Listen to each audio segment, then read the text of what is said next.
Is there another picture behind the picture that we see? जो picture हमें दिखाई दे रही है उसके पीछे कोई और पिक्चर है क्या? कोई और तस्वीर है क्या? Are we being manipulated again and again and again? क्या कोई हमें अगेन एंड अगेन बार बार मूर्ख बना रहा है, भूल भुलैया में डाल रहा है?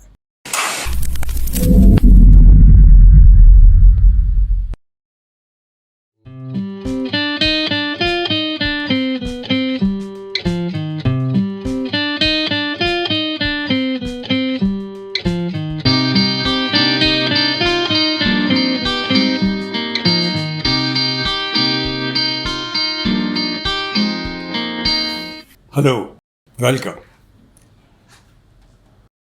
एक बहुत अहम सवाल उठता है हमेशा कि जो हम देख रहे हैं वही सच है क्या, या उसके पीछे कुछ और हो सकता है, कुछ और तस्वीरें हो सकती हैं। आपने शायद ज़रूर सुना होगा, एक टर्म है जिगसॉ पजल।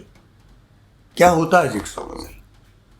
जिगसॉ पजल एक किताब जैसी होती है, उसके अंदर बहुत छोटे छोटे टुकड़ों में तस्वीरों के हिस्से बने होते हैं और वो बिखरी हुई होती है। वो यूं देखें तो कोई तस्वीर नज़र नहीं आती। फिर क्या किया जाता है कि ये ख़ास तौर पर बच्चों का खेल होता है, बड़े भी खेल सकते हैं। तो फिर क्या करना होता है कि उन टुकड़ों को एक दूसरे से इस तरह से मिलाया जाता है कि सही तस्वीर बन सके।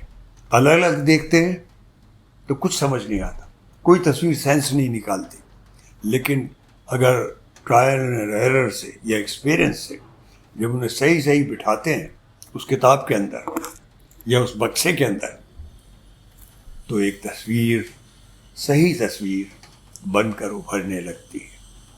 और ये दिखाई पड़ना शुरू हो जाता है कि जो इमेजेस हमको दिखाई जा रही हैं, हमें दर्शाया जा रहा है, उसके पीछे शायद तस्वीरें कुछ और हैं, मतलब हकीकत कुछ और है।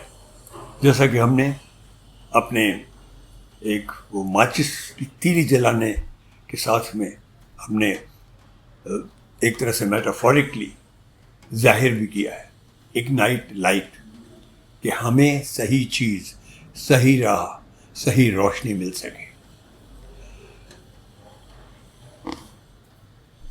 सही तस्वीर देखने के लिए जो हो रहा है उन पर गौर से नज़र डालना ज़रूरी हो जाता है। आज मैं 5-7 चीज़ों पर उनको मैं पहले बताऊंगा एक एक करके, और बाद में उनका एनालिसिस करूंगा।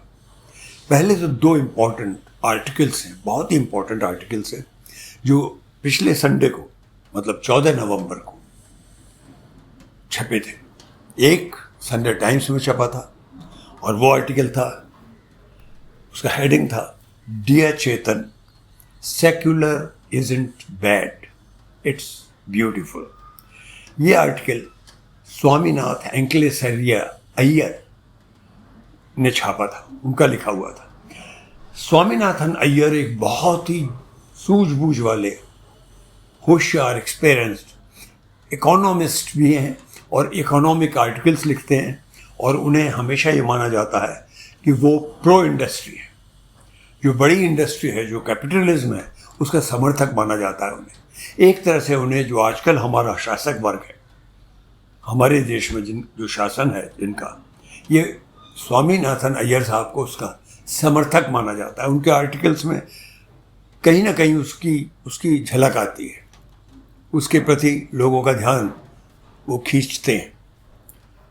दूसरा आर्टिकल, उस आर्टिकल का टाइटल है जो हैप्पी बर्थडे पंडित जी।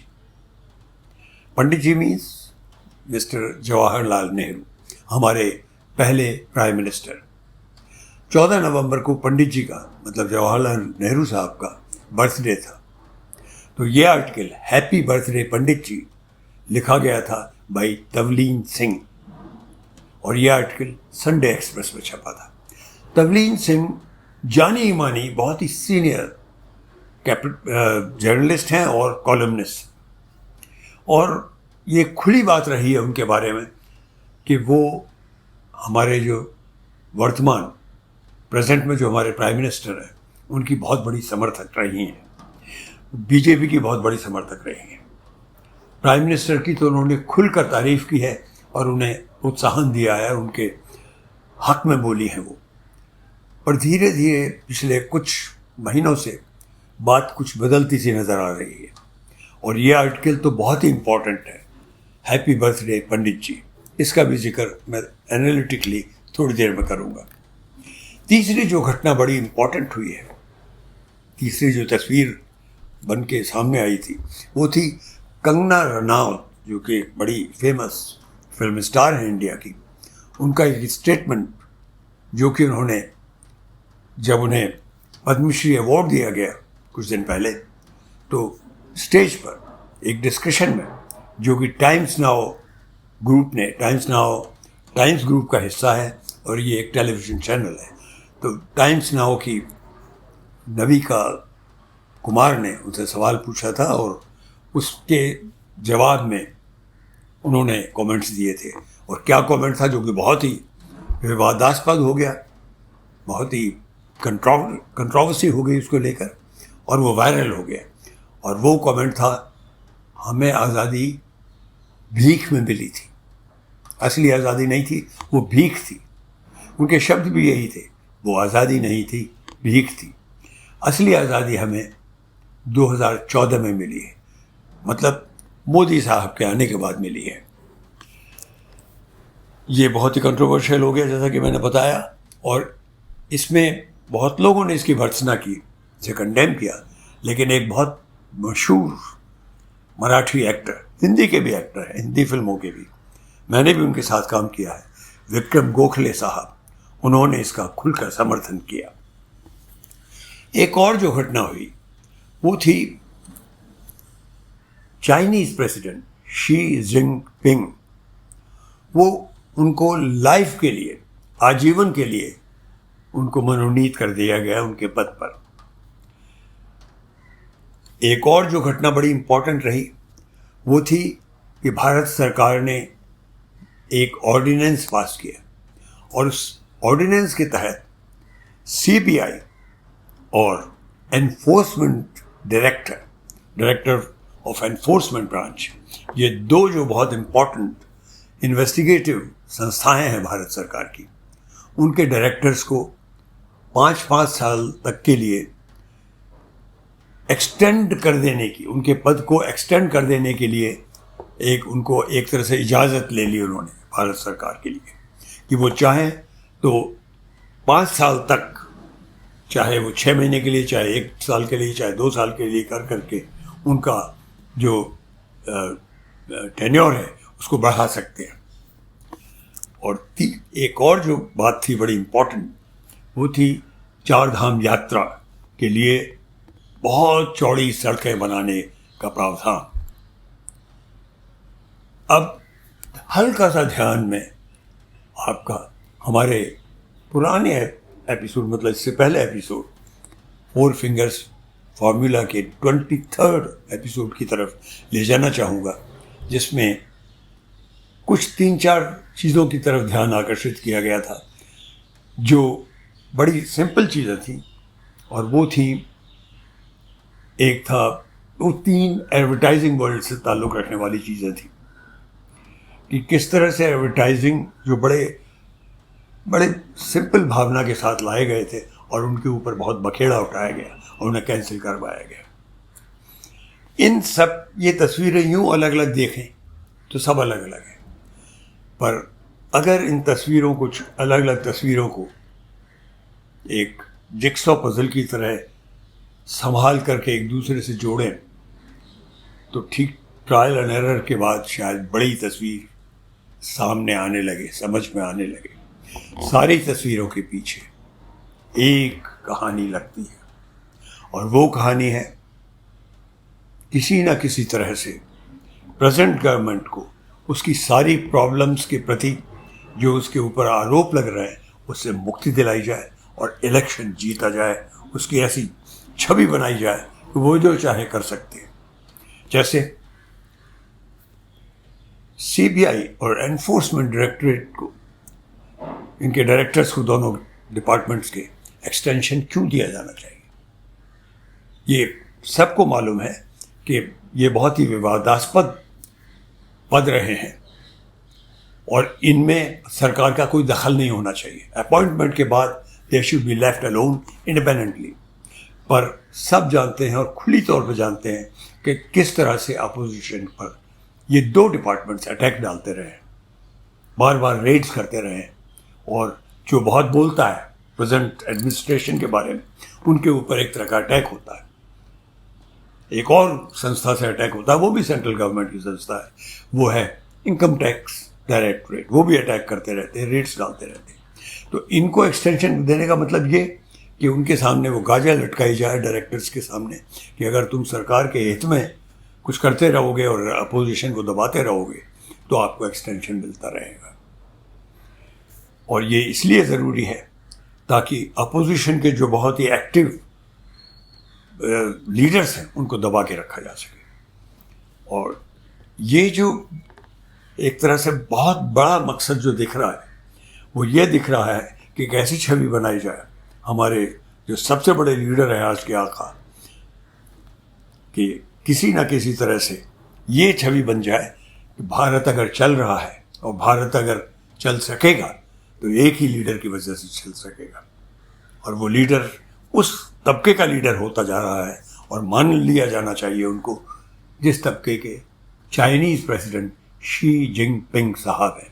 तो अगर वो चाइना के लिए बहुत अच्छे लीडर हैं, चीन के लिए बहुत ही उपयुक्त लीडर हैं, और उन्हें चीन खुले मत से जिंदगी भर के लिए प्रेसिडेंट बनाने के लिए मनोनीत करता है, तो हमारे यहाँ क्यों नहीं? क्योंकि at the end of the day we want good governance, तो गुड गवर्नेंस का इंप्रेशन क्रिएट करने के लिए। लेकिन ये सब जो हो रहा है, इसी तरह से एक और चीज़ का जिक्र करना भी ज़रूरी है, वो है चार धाम यात्रा।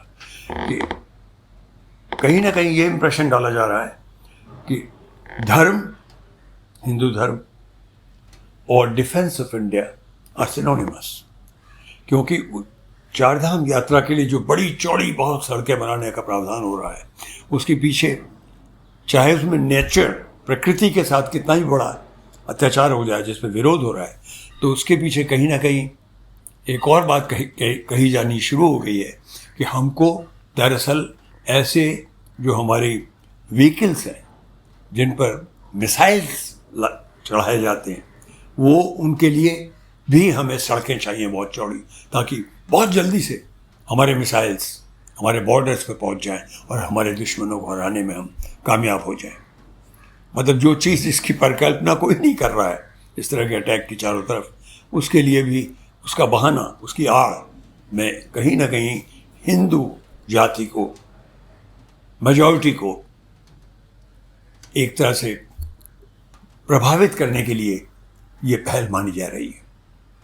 और वो जो एडवर्टिजमेंट्स के ऊपर भी अटैक था, वो भी इसी को लेकर था कहीं ना कहीं, जो कि मैंने एपिसोड नंबर 23 में कहा था कि प्रेजेंट जो लीडरशिप है या जो पार्टी है सबसे बड़ी, उसको यह एहसास हो गया है या ये विश्वास हो गया है कि सिर्फ बहुमत का जो धर्म है उसमें भी जो अपर जाति है, ब्राह्मण, वैश्य, क्षत्रिय, उनके वोट भी मेजॉरिटी में ज़्यादातर हमारे पास आ जाएं तो हम इलेक्शन जीत सकते हैं, क्योंकि बाकी वोटों को, बाकी जातियों को एक दूसरे से टकरा कर उनके वोट काटे जा सकते हैं। किसी को राष्ट्रीयता के नाम से,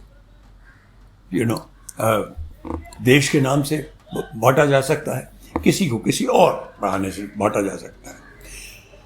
ये तो एक तस्वीर बनने वाली बात है, और ऐसा मुझे लग रहा है। मैं सही भी हो सकता हूँ, मैं गलत भी हो सकता हूँ, पर कहीं ना कहीं जो मेजॉरिटी पार्टी है और उसके जो समर्थक हैं, वहाँ भी सब कुछ ठीक चल रहा है क्या, या वहाँ भी कुछ बदलने लगा है, वहाँ भी कुछ धीरे धीरे कुछ और ही आहटें पैदा हो रही हैं। इसका सबसे इम्पोर्टेंट सबूत देखने में मिला, ये जो आर्टिकल स्वामीनाथ अय्यर साहब का आर्टिकल है, dear Chetan, secular isn't bad, it's beautiful. क्यों निकला ये आर्टिकल? चेतन भगत एक बड़े फेमस उपन्यासकार हैं, उनके नॉवेल्स पॉपुलर टाइप के नॉवल होते हैं, बहुत औद्धिक नहीं माने जाते, लेकिन बहुत बिकते हैं, मिलियंस में बिकते हैं। अब वो धीरे धीरे एक कॉलमनिस्ट की तरह से, एक प्रबुद्ध विचारक की तरह से भी आर्टिकल लिखते रहते हैं। कुछ दिन पहले टाइम्स ऑफ इंडिया में ही, संडे टाइम्स में ही उनका एक आर्टिकल निकला था जिसमें उन्होंने लिबरल थिंकिंग को बहुत क्रिटिसाइज किया था, लिबरल्स को और जो सेक्युलर लोग हैं, जो सबको, सारी जातियों को, सारे धर्मों को एक समान मानते हैं, जो कि हमारा कॉन्स्टिट्यूशन कहता है, उस पर उन्होंने अटैक किया था और काफ़ी सीवियर अटैक किया था। उसका जवाब एंकलेस अय्यर साहब ने दिया है, dear Chetan, secular is in bad, it's beautiful. मुझे पढ़ना ज़रूरी है इसके कुछ हिस्सों को। चेतन को बोलते हुए उन्होंने लिखा, you repeatedly emphasise the dangers of dividing India on religious lines, but do not attack the communalising. Instead, you go on defensive, suggesting that the communalists can be pacified by replacing secularism with something like United India. Sorry, you cannot easily buy off a group that demands statues to glorify Nathuram Godse, who murdered Mahatma Gandhi for being secular.